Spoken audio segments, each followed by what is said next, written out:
इस सफ़र का इख्तिताम करीबन 1.5 घंटे बाद लंदन के एक मज़ाफ़ाती इलाके के शानदार बंगले के सामने हुआ।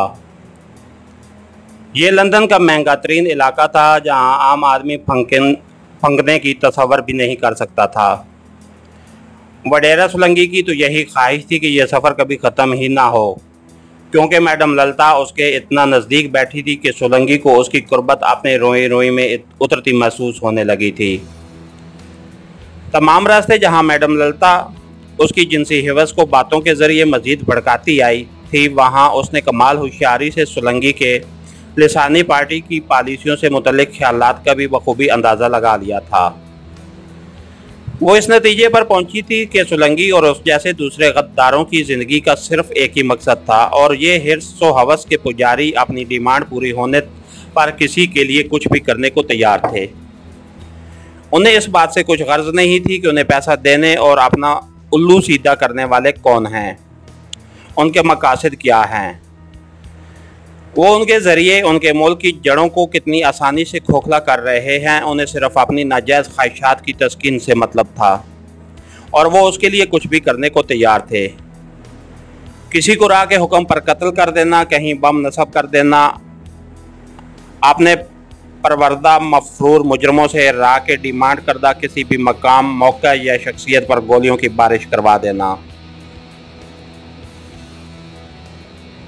चलती रेलगाड़ियों पर रॉकेट लॉन्चर फायर करवाना, अगवा बराए तावान, तोड़ फोड़, तखरीबकारी, मजहबी और लिसानी मुनाफरत फैलाना, ये सब कुछ वो क्यों कर रहे थे? उसके पसे पर्दा उनके अपने क्या अज़ाइम थे? ऐसे सवालात ने कभी उनके ज़हन में पैदा हुए, ना ही उन्होंने कभी उनकी जवाब तलाश करने की कोशिश की। उनके ज़मीर तो कभी के मर चुके थे, और अब उनके ज़िंदा होने के चांसेस भी ना होने के बराबर रह गए थे। राह ने अपने हिर्स व हवस के हथियारों के ज़रिए उनके दिल और दिमाग इस तरह अपने शिकंजे में जकड़ लिए थे कि अब वो अपनी मर्जी से कुछ सोचने के काबिल रह ही नहीं गए थे। राह के लिए सोलंकी ऐसे गद्दे भगवान की खसूसी कृपा थे। नजरियाती कारकुन नहीं चाहिए उन्हें। नजरियाती लोग तो पहले ही से गुमराह हो चुके थे। वो तो राह की मर्जी और मंशा पर उसके इशारे के बगैर ही अमल पैरा थी। उन्होंने अपने गुमराह अजहान में जन्म लेने वाली मुतासिब दलीलों के ज़रिए जो एक नुक्ता नज़र अपना लिया था, और जिस तरह माज अपनी अना की तस्कीन के लिए मुल्क की सलामती को भी दाव पर लगाने पर तुल गए थे, उसके बाद राह के करने का काम ही क्या बाकी रह जाता था। सोलंकी जैसे वर्कर उनके लिए नागुज़ीर थे। उन्हें उनकी कमज़ोरियों का इल्म था, और राह वाले जानते थे कि अपनी कमज़ोरियों के लिए ये लोग मरते दम तक उनके हाथों ब्लैकमेल होते रहेंगे। यूँ भी उनके तजर्बे ने बताया था कि नाम नहाद किस्म के नजरियाती लोग वक्त आने पर कुछ भी नहीं कर पाते। अलबत्ता हिरस व हिवस के अंधे उनके लिए कुछ भी करने को तैयार रहते थे। वफादार कुत्ते की तरह हर वक्त दुम हिलाते हुए उनके पीछे पीछे चला करते थे।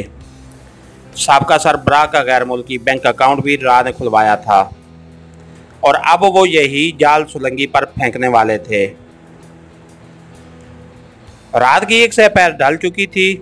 लंदन की फिजा में मौजूद कहर ने सड़कों पर फैलती तेज रोशनियों को जैसे चाट लिया था।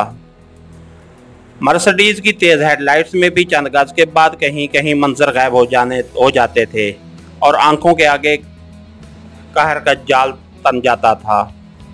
बाहर सर्दी से माहौल मुंजमद हो रहा था, लेकिन गाड़ी के अंदर का माहौल बड़ा गर्म और आरामदेह था। वडेरा सोलंकी बेयाक वक्त गाड़ी के हीटरों और ललिता के कर्ब की गर्मी से पिघल रहा था। अगर उसे एक रात के लिए ही इस औरत का कर्ब नसीब हो जाता तो वो उसके एवज अपनी जान से गुजरने पर भी तैयार था।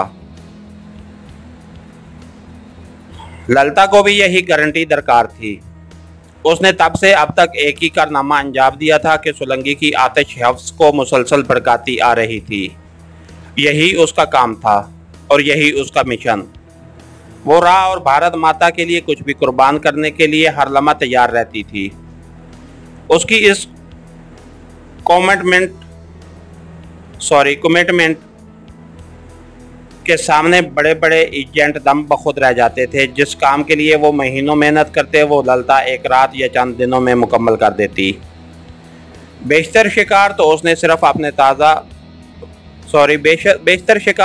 सिर्फ अपने नाजो अदा के बल पर ही किए थे। बहुत कम उसके आगे नौबत आई थी, लेकिन वडेरा सोलंकी की खसूसी अहलियत के पेश नज़र वो उसके लिए कुछ भी कर गुजरने पर तैयार थी। थोड़ी देर बाद दोनों गुप्ता के सामने मौजूद थे। गुप्ता का शुमार राह के चोटी के अफसरान में होता था। वो फिलवक्त यूरोप के सारे डेस्क का इंचार्ज था और लंदन के भारतीय कौंसलेट में अपने दफ्तर जाकर बैठता था। वडेरा सोलंकी के लिए उसका नाम नया नहीं था, अलबत्ता मुलाकात पहली मरतबा हो रही थी। गुप्ता ने उसका इस्तकबाल ज़बरदस्त मकाराना मुस्कराहट और बेपनाह गर्मजोशी के ज़रिए किया। दोनों ने एक दूसरे का हाल अहवाल दरियाफ्त किया और गुप्ता मरने वाले सरबराह के अपने साथ दोस्ती को याद करके उसे खराज तहसीन पेश करता रहा। वो सोलंकी से भी इसी नौइयत की दोस्ती का ख्वाह था। मिस्टर गुप्ता, आपका बराह रास्त हमारे साथ ये पहला रब्ता है। चंद दिनों बाद आप मरने वाले को भूल जाएंगे। हम यारों के यार हैं और अपने दोस्तों के लिए कुछ भी न कर गुजरने के लिए सिर्फ तैयार ही नहीं रहते, उसकी ताकत भी रखते हैं। उसने ये बात मैडम ललिता के हाथ से वैस्की का जाम पकड़ते हुए बतौर ख़ास उसकी आंखों में झांकते हुए कही थी। तीनों ने दोस्ती के नाम पर एक दूसरे से अपने जाम टकराए और गुप्ता ने इससे बिजनेस की बातें शुरू कर दी। उसने थोड़ी देर बाद ही वडेरा सोलंकी को बताया कि मैडम ललिता आपके लिए लंदन में गैर मुल्की बैंक में अकाउंट खोलेगी और एक खतीर रकम दोस्ती की पहली किस्त के तौर पर आज ही उसके अकाउंट में मुंतकिल कर दी जाएगी, या फिर वो जहां भी चाहे वहां पहुंचा दी जाएगी। वडेरा सोलंकी, हमें कुछ नौजवान दो, अपने जैसे बहादुर नौजवान। हम उन्हें खुद तरबियत देंगे। तुम्हारे ये डाकू दोस्त हर जगह काम नहीं आ सकते। हम पढ़े लिखे नौजवानों की ज़रूरत है, खूबसूरत लड़कियों की ज़रूरत है। हम उन्हें तुम्हारे बादशाहों के ईवानों में पहुंचाकर उनके दिमाग दुरुस्त करवाना चाहते हैं। गुप्ता ने यह बात कहकर ज़ोरदार कहका लगाया। सोलंकी ने मुकम्मल बेगैरती का मुजाहरा करते हुए उससे भी ज़्यादा बुलंद कहका लगाया था। ब्राज़ील की कीमती विस्की उसके दिमाग को चढ़ने लगी थी और गुप्ता महसूस करने लगा था कि अगर वो कुछ देर और ललिता और उसके दरमियान हाइल रहा तो सोलंकी फट जाएगा। उसने ललिता को मखसूस इशारा करने के बाद सोलंकी से जाने की इजाज़त तलब की और उसे बताया कि अब वो रात यहीं आराम करे, सुबह उसे इत्मीनान से होटल पहुंचा दिया जाएगा। गुप्ता ने अब वहां होने वाली नामनहाद कॉन्फ्रेंस के खात्मे पर ही उसे अगली मुलाकात के लिए कहा था। उसने रुखसत होने से पहले वडेरा सोलंकी से बहुत से वादे लिए थे। गुप्ता का दिल कह रहा था कि अगर इनमें से 25% वादों पर भी सोलंकी ने अमल कर दिखाया तो सरकार दरबार में उसकी मकबूलियत में कई गुना मज़ीद इजाफा हो जाएगा और वो पाकिस्तानी हुकूमत के लिए बेपनाह मसाइल पैदा कर देंगे। गुप्ता को दरवाजे तक रुखसत करने के लिए ललिता खुद गई थी। सोलंकी ने उठना चाहा, लेकिन ललिता ने उसे बड़े प्यार से सीने पर हाथ रखकर दोबारा सोफे में तमसा दिया। दोनों के कमरे से निकलने में वडेरा सोलंकी ने नरीली बच्चों की तरह विस्की का सारा पैक 2-3 घूंटों से हल्क में उंडेला और कपकपाते हाथों से उसे दोबारा भर लिया। ललिता वापस लौटी तो वो मुकम्मल ख्वाहिशा बन चुकी थी।